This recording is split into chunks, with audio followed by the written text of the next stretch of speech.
जिस धूल और गर्दा को आप सोच रहे बिना काम का है वो भी काम के।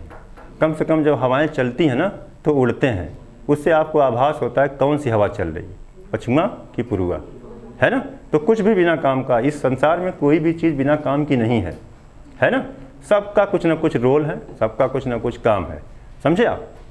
चले बेटा, आपने कहा रानी थी, पद्मिनी थी, पद्मावती थी, और यहाँ आपने हेडिंग ही डाला चित्तौड़ विजय, अलाउद्दीन की चित्तौड़ विजय। तो कुछ बताने की ज़रूरत नहीं कि युद्ध में कौन जीता है कौन हारा है।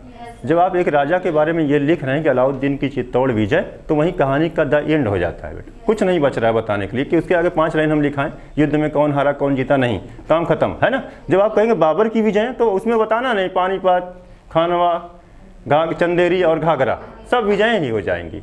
जब ये युद्ध डाला जाएगा ना, तराइन का पहला युद्ध और तराइन का दूसरा युद्ध, तो वहाँ बताया जाता है आपको कौन जीता कौन हारा। बात क्लियर है बेटा।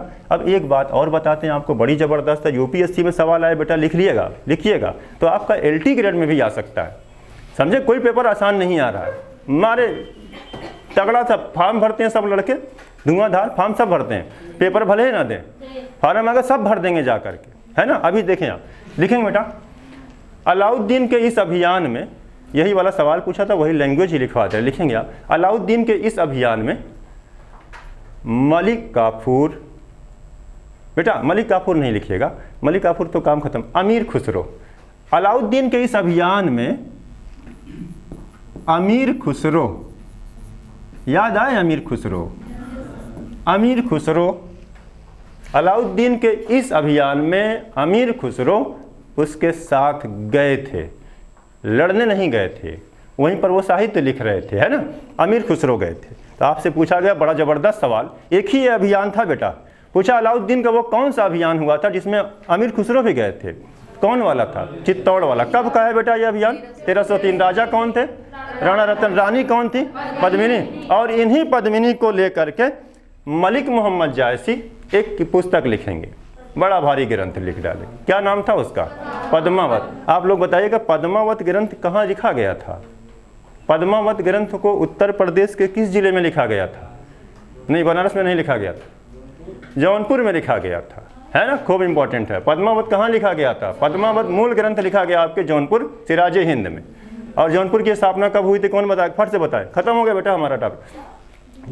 जौनपुर नगर की स्थापना कौन किया था, फिरोज शाह तुगलक। और आगरा नगर की स्थापना कौन किया था, नहीं शाहजहां ने, शाहजहानाबाद बनाया था, दिल्ली में शाहजहानाबाद। आगरा नगर की स्थापना किया था सिकंदर लोदी 1504 में, और उसे राजधानी बना दिया था 1506 में। दिल्ली नगर की स्थापना कौन किया, आज पढ़े हैं आप, दिल्ली नगर की स्थापना कौन किया था, अनंगपाल। किस वंश के थे, किस वंश के थे, तोमर वंश। और तोमरों के बाद कौन सा आ गया वंश वहाँ पर, चाहमान। ये लोग एक सिक्का चलाए थे बेटा, क्या नाम था सिक्के का, देहलीवाल, देहलीवाल। चौहानों का बताएंगे आराम से, चौहानों का सबसे महानतम राजा कौन था, पृथ्वीराज बताएंगे, गलत हो जाएगा। सबसे महानतम राजा कौन थे, विग्रहराज बिसल देव। उपाधि क्या थी मैडम उनकी, कवि बांधव।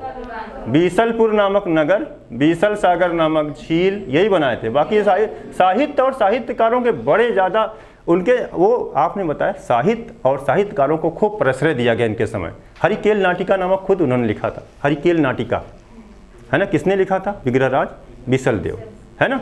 इस समय आएगा तो बताएंगे। अभी 7 में नहीं है तो 7 वाली NCERT में नहीं लिखवाएंगे, 8 वाले में तो आपका पूरा आधुनिक भारत आएगा, आगे आएगा तो वहाँ पर हम आपको बता देंगे, है ना। एक चीज़ तो बेटा आप देखेंगे अलाउद्दीन खिलजी की ये चित्तौड़ विजय 1303 वाली थी, काम हो गया ख़त्म, है ना। बाकी कल क्लास करेंगे, ठीक है।